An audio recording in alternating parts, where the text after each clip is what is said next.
Olá, começa agora o programa Código de Honra, programa do Instituto dos Advogados de São Paulo em parceria com o Tribunal de Justiça do Estado de São Paulo, TJSP. Hoje contamos com a ilustre presença do Dr. Paulo Hamilton Siqueira Júnior, ele que é advogado, pós-doutor pela USP, também ex-diretor adjunto do IASP. Dr. Paulo Hamilton, como vai? Tudo bem? Tudo bem. É um prazer estar aqui nesse programa. O Dr. Paulo Hamilton é uma das pessoas que nos ajudou a fundar aí o programa Código de Honra, ao qual agradecemos muito. Trabalhou conosco aí durante mais de 6 anos. Dr. Paulo Hamilton, muito participativo nas atividades do Instituto. E hoje vamos falar um pouco sobre a Constituição Federal. O senhor que acaba de lançar um livro na sede do próprio Instituto, né? Isso. Sobre a nossa Constituição Federal. Eu tomo até a liberdade de mostrar esse livro e falar um pouco sobre o livro, né? Que seria a Constituição, Pós-Modernidade e Neoconstitucionalismo. A nova ordem constitucional em comemoração aos 30 anos da Constituição Federal de 1988. Esse livro foi lançado agora, já está à disposição para compra e aquisição de quem quiser, e nós vamos falar um pouquinho mais hoje sobre ele. Okay. Antes de falar sobre o livro, só gostaria de comentar com todos vocês, participantes do nosso programa, nossos ouvintes, nossos telespectadores, que tragam para nós, participem do programa, tragam para nós novas demandas, novas matérias que a gente possa procurar a melhor pessoa e o melhor associado do Instituto, ou não associado do Instituto, mas a pessoa que possa falar sobre aquele tema que seja do seu interesse. Entre em contato conosco no código de honra@iasp.org.br. Dr. Paulo Hamilton, vamos falar então um pouco sobre o seu livro, sobre a Constituição Federal e sobre o Brasil, né, o que está acontecendo nessa nossa fase aí atual. Completando 30 anos de Constituição Federal, o que o senhor pode falar sobre essa nova Constituição? Fabiana, sejam as minhas primeiras palavras palavras de agradecimento por estar participando do programa Código de Honra. Programa esse que eu realmente participei desde o início, né, junto com o Delcy. Nós tivemos essa ideia de veicular um programa com a finalidade de disseminar a cultura jurídica. Esse programa persiste e o Instituto continua prestando esse serviço, que é uma das funções do nosso Instituto dos Advogados. No que se refere à Constituição Federal, a Constituição Federal de 88 é o documento da transição democrática. É o maior instrumento de reconhecimento de direitos humanos. Então, é um marco na história constitucional do nosso país. É o reconhecimento, dos nossos direitos fundamentais. Direitos que o cidadão tem em face do Estado. Então, e o ponto fulcral do texto constitucional está no artigo 5º da Constituição, que reconhece aqueles 5 valores fundamentais: vida, liberdade, igualdade, segurança e propriedade. E creio eu que o legislador constituinte não colocou essa ordem de forma aleatória. Ele quis indicar a importância desses direitos fundamentais. Então, a primeira coisa que se fala é o direito à vida, porque é o bem mais importante que nós temos. É o pressuposto de todos os outros direitos. O segundo direito é a liberdade. Eu não tenho liberdade se eu não tiver vida. Depois a igualdade. Eu não tenho igualdade se eu não tiver liberdade e vida. Eu não tenho segurança se eu não tiver igualdade. Eu não tenho propriedade se eu não tiver segurança. Então, a importância da Constituição é o reconhecimento desses direitos. É um marco do reingresso da democracia no nosso país. E qual que é a natureza? A natureza da Constituição, isso é um aspecto muito importante. A natureza da Constituição é normativa. A Constituição é uma norma jurídica. Isso parece algo simples ou lógico, mas não. Tempos outrora se afirmava que a Constituição é um pacto político. E alguns autores, até em pleno século XXI, afirmam que a Constituição tem uma parte programática. O que quer dizer isso? Que para ela ser efetivada, há necessidade de uma atividade posterior do legislador. Quando eu afirmo que a Constituição é norma jurídica, quando eu afirmo que qualquer documento é norma, está presente o binômio exigibilidade e obrigatoriedade. Então, eu posso exigir o cumprimento da Constituição e eu estou obrigado a seguir a Constituição.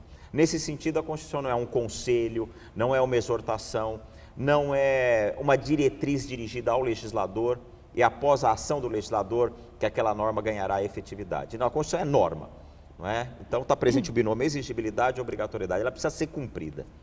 Perfeito. E qual que é a finalidade, então, dessa Constituição? A finalidade da Constituição, do ponto de vista eminentemente jurídico, é regular a estrutura básica do Estado. A Constituição é o estatuto do Estado, é para isso que serve uma Constituição. Não é?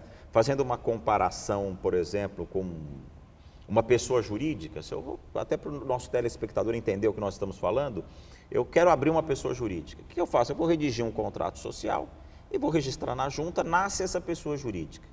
E lá nesse estatuto vai estar o quê? Os direitos e os deveres dos sócios. A Constituição é mais ou menos isso. Ela inaugura o Estado, ela organiza o Estado e ela traz os deveres, não é, do Estado, as obrigações do Estado, os direitos do cidadão. Então, do ponto de vista eminentemente jurídico, nós podemos afirmar que a finalidade da Constituição é regular a estrutura básica do Estado. Não é? Agora, a Constituição também é um documento político, não é? Então, ela traz o pacto nacional, ela traz os direitos fundamentais, não é? Ela traz um projeto de Estado, porque a Constituição não deixa de ser um projeto para o Estado. Em 1988, quando a Constituição surgiu, os constituintes, o que eles afirmaram? Esse é o Brasil que nós queremos, é o documento da cidadania. Não é? Foi isso que Ulisses Guimarães falou ao assinar o texto constitucional. Esse é o documento da cidadania, esse é o Brasil que nós queremos. Agora, esse pacto nacional, ele é obrigatório, porque ele é de conteúdo jurídico. Então, está na Constituição, a saúde é direito de todos. É isso que nós queremos, a saúde para todos. Mas nós, enquanto juristas, temos que efetivar esse direito, que é o direito à saúde. Porque, na verdade, o que eu percebo é que várias coisas que existem na Constituição Federal não existem no mundo real, ou não vêm sendo aplicadas, é isso? Isso. Então, aí é um outro aspecto importante que se relaciona com o neoconstitucionalismo. Tá, então vamos entender. Que nós já podemos indicar. Então, vamos tomar esse exemplo. A saúde é direito de todos. Isso é uma conquista. Nós conquistamos. Essa é a ideia de constitucionalismo. O que é o constitucionalismo? É um movimento jurídico, político e social que lutou pela conquista dos direitos fundamentais. Os nossos direitos foram conquistados. Não existe nenhum direito fundamental que não esteja previsto na Constituição, quer de forma explícita, quer de forma implícita por interpretação constitucional. Nós estamos vivendo uma outra fase, que é a efetivação desses direitos. Então, eu tenho já um direito na norma, a saúde é direito de todos, mas em alguns lugares, algumas cidades, ainda não há essa efetivação. Então, a cidadania, por intermédio da nossa participação, precisamos efetivar esses direitos.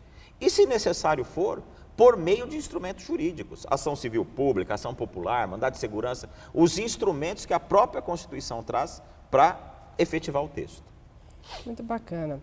E o doutor Paulo, sobre o seu livro, que foi lançado agora pelo IASP, a pedido até do próprio doutor José Horácio, o que aborda essa obra? Então, no presente ano, a Constituição completa 30 anos. E o Instituto dos Advogados quis marcar essa data. Então, conversando com o nosso presidente José Horácio, surgiu a ideia de lançar essa obra, que, na verdade, essa obra é fruto de 20 anos de reflexão. Há aproximadamente 20 anos que nós estamos refletindo acerca do texto constitucional. Então, essa obra, primeiro, ela trata da Constituição, explicar o que é a Constituição, isso que nós falamos há pouco, qual o conceito, qual a natureza, qual a finalidade, qual a essência da Constituição. Depois, nós contextualizamos a Constituição no momento atual que nós estamos vivendo. Esse momento atual que nós estamos vivendo, alguns chamam de pós-modernidade, outros falam de sociedade pós-industrial, outros falam que nós estamos vivendo os reflexos da modernidade, Pouco importa o nome. Eu dei um nome, pós-modernidade, até já fui muito criticado por esse nome. Mas aí eu trago as características da sociedade atual.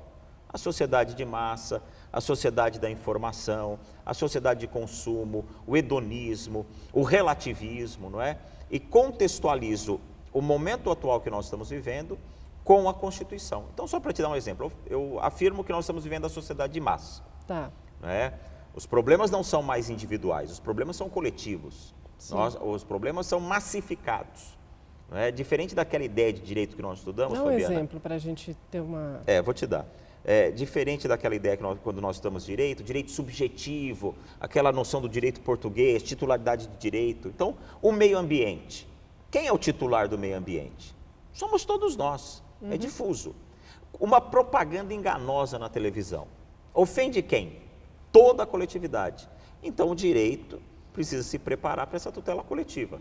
Aí surge um instrumento do direito processual constitucional, que é a ação civil pública, a ação popular. As próprias ações diretas da inconstitucionalidade têm essa finalidade de buscar o efeito erga omnes, porque a sociedade de massa, os problemas são massificados.